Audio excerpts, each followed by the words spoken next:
You ever notice how life has a way of pushing you right to the edge? You thought you couldn't take one more phone call, one more bill, one more disappointment, one more rejection, one more sleepless night, and then life goes and piles something else on top of it. And in that moment, you're standing there staring at the weight of it all, feeling like if one more thing hits you, you're going to break. But what if I told you that right there, at that exact moment, when you feel like you've got nothing left, that's where the shift happens. That's the breaking point. The breaking point isn't the end. Oh no, it's the doorway. See, we've been trained to think the breaking point means failure, that when you snap under the weight, it's all over. But the truth is, the breaking point is a birthing place. It's where what was inside of you, what you didn't even know was in you, finally comes out. You don't see it when you're crying at 200 in the morning. You don't feel it when your heart is shattered or when you've been betrayed by the very people you trusted. But what you don't realize is that your spirit is being stretched. Your faith is being fortified. The breaking point is where you stop surviving on yesterday's strength and tap into something fresh, something deeper, something unshakable. You think about a seed, you bury it in the ground, it disappears, it's covered in darkness, and then before life ever springs up, there's a breaking. That hard shell has to crack open, because if it doesn't break, what's inside can never live. And some of you have been begging God to take away the pressure, when in reality, the pressure is the only thing that's going to break you open enough to release what He's placed in you. Without the breaking, you stay buried, but with it, you start to rise. Some of you are standing at a cliff right now, and you're looking down at everything that could go wrong. You're thinking, if I lose this, I'll never recover. If they walk away, I'll never heal. If this business fails, I'll never get another chance. But the truth is, sometimes the thing you think is going to destroy you is actually the very thing that sets you free. It breaks off the fear. It breaks off the false identity. It breaks off the need to please everybody. And what's left is the real you, the you that doesn't need everybody's approval to stand tall, the you that knows how to weather storms without losing your song. You see, people who've never been broken are fragile. They might look strong, but they're brittle. They shatter at the first sign of trouble. But when you've been broken and survived, there's a resilience in you that can't be faked. That's why some folks can't understand how you keep going. They saw you take hit after hit, setback after setback, and they figured by now you'd be done. They didn't know about the breaking point. They didn't know that's where your real power kicks in. That's the thing about breaking. It doesn't just reveal strength. It produces it. There's a kind of strength you only get from making it through nights that should have taken you out. And when you walk out of that, you don't walk out timid. You walk out knowing that if you survive that, you can survive anything. That's why you've got to act like nothing can break you. Not because you haven't been broken, because you know being broken doesn't mean being destroyed. And I need you to hear this. Your breaking point is not proof that you're weak. It's proof that you're human. It's proof that you've carried something heavy. It's proof that life has pressed against you. And yet here you are still standing.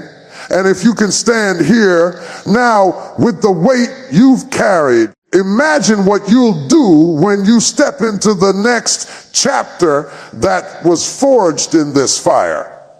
So don't despise the breaking. Don't curse the moment you thought would finish you. It was never sent to kill you.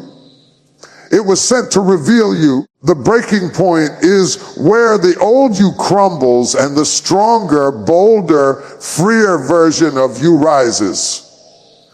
That's why I'm telling you, don't just endure it. Walk through it with the expectation that when you come out on the other side, you won't just be the same person who went in. You'll be unshakable, because the truth is what you call the end is just the beginning. We like to walk around acting like we can carry it all. We smile when we're tired. We show up when we're empty. We keep pouring into everybody else when our own cup is bone dry. We've got this idea that if we admit we're tired, if we admit we're hurting, if we admit we can't fix it all, then somehow that makes us weak. But the truth is you were never built to carry the whole world on your shoulders. You are a finite vessel. You've got limits, and those limits are not a curse. They're a design. See, you've been trying to live like you're the source, like everything depends on you. Like if you stop, the world will stop spinning. That's why you're worn down, why your patience is thin, why your joy feels distant, because you've been treating yourself like you're an endless supply. But you are not the source. You are the carrier. The strength that keeps you going doesn't originate with you, it flows through you. And when you finally recognize that, you stop beating yourself up for being tired and you start leaning into the one who has no limits. You've got to understand there's a difference between having boundaries and being broken. Knowing your limits doesn't mean you quit. It means you know where to tap into a greater strength. When you stop trying to be everything to everybody, you give space for that greater power to show up in your life. That's why some of you are feeling overwhelmed right now, because you've been trying to do God's job. You've been trying to sustain things you were only called to steward. You've been trying to control outcomes that were never in your control to begin with. Here's the thing, life will keep reminding you of your limits until you stop ignoring them. It'll come through the unexpected breakdown, the sudden illness, the relationships that fall apart, no matter how hard you fight for them. It's not punishment, it's mercy.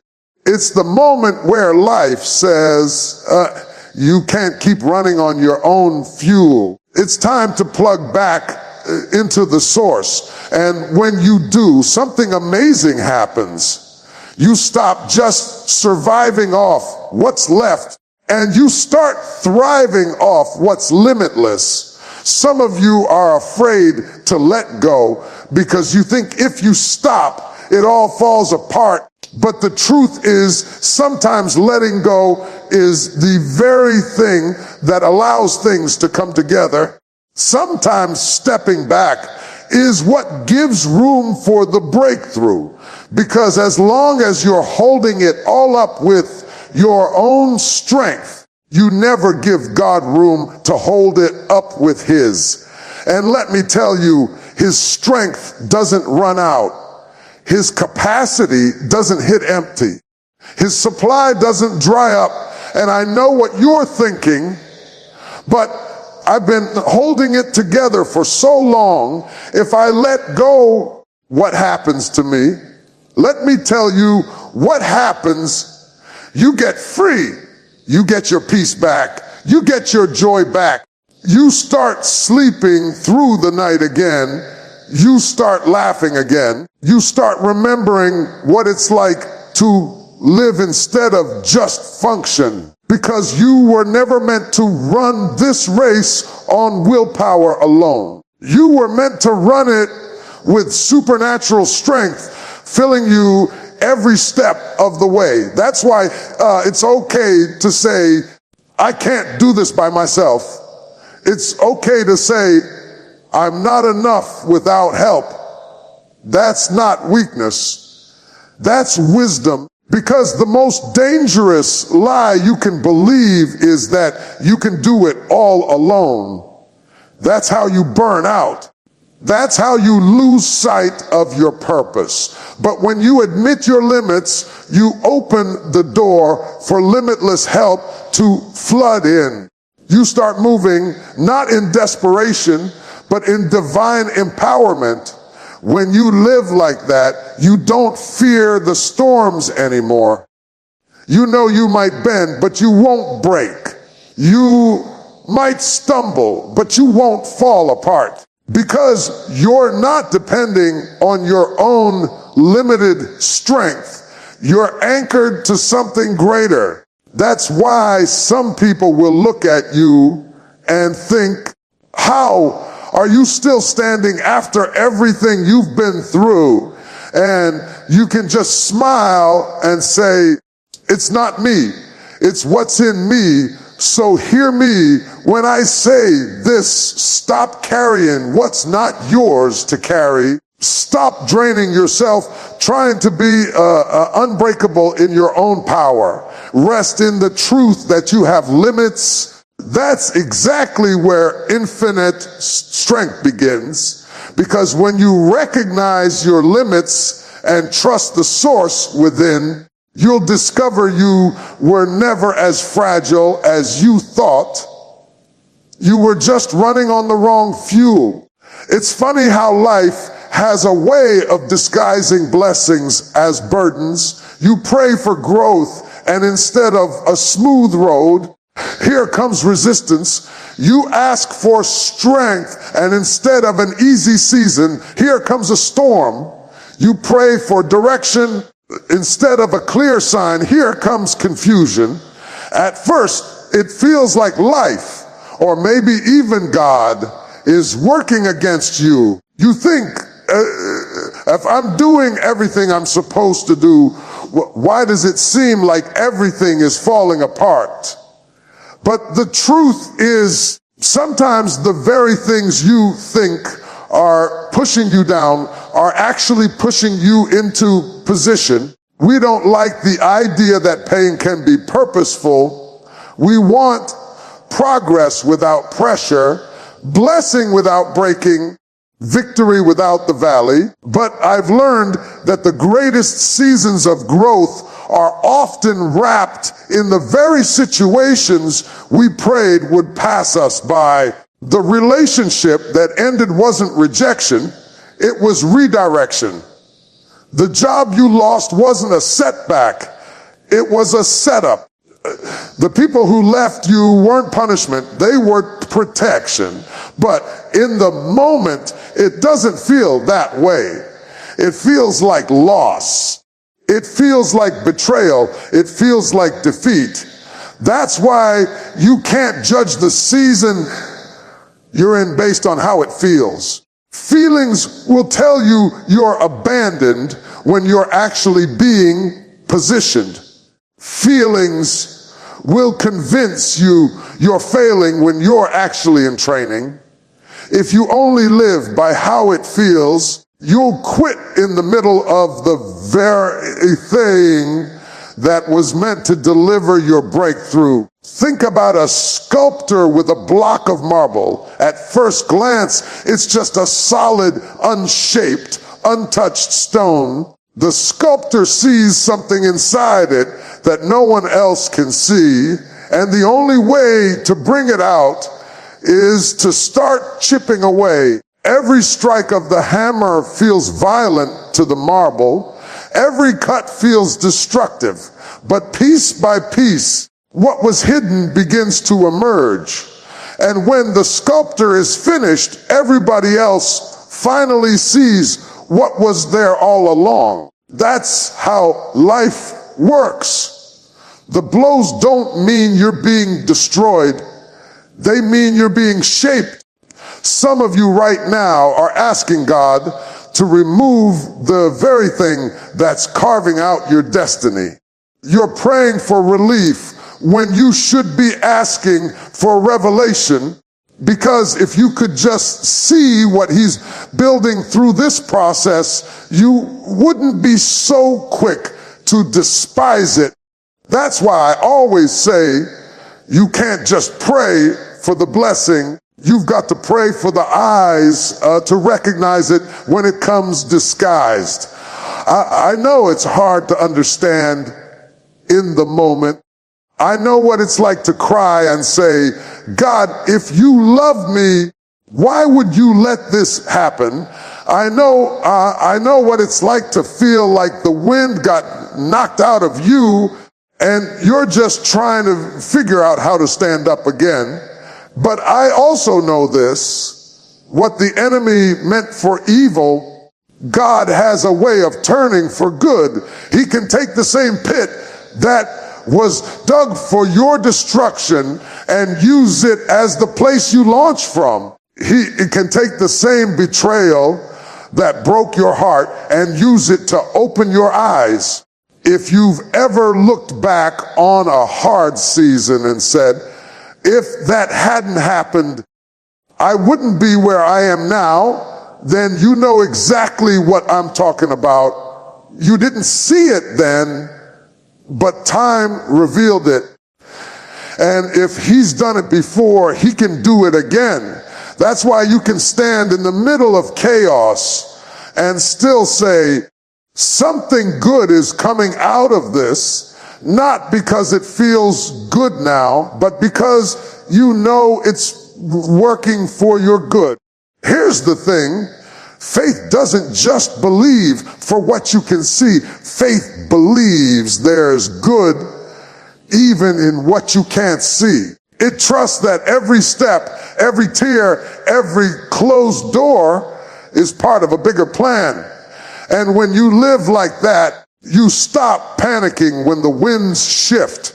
You stop doubting every time something changes.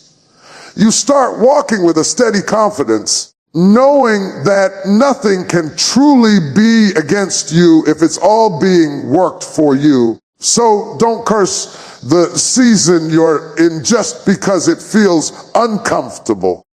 Don't run from the process just because it doesn't look like the promise yet. Trust that there is something in this moment, even in this pain, that is preparing you for what's ahead. Because what feels like it's against you may very well be the very thing that's carrying you to your destiny. There's a certain kind of power that shows up when you decide to praise right in the middle of the pain. I'm not talking about the kind of praise that comes easy when the bills are paid, the kids are doing well, and everything is going your way. Anybody can celebrate when life is smooth.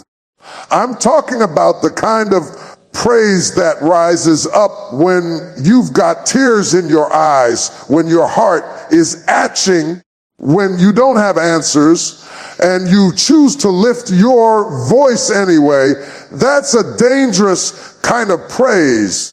That's the kind of praise that confuses the enemy, because he expects your pain to silence you. But when you praise instead of crumbling, you flip the script. See, Praise is not just a reaction. It's a declaration. It's your way of saying, what I'm facing may be bigger than me, but it's not bigger than the God I serve. My situation may be uncertain, but my source is unshakable. When you praise in pain, you shift your focus from what's breaking you to the one who can sustain you. You stop letting the storm set the tone, and you start setting the atmosphere yourself. You have to understand praise is not denial.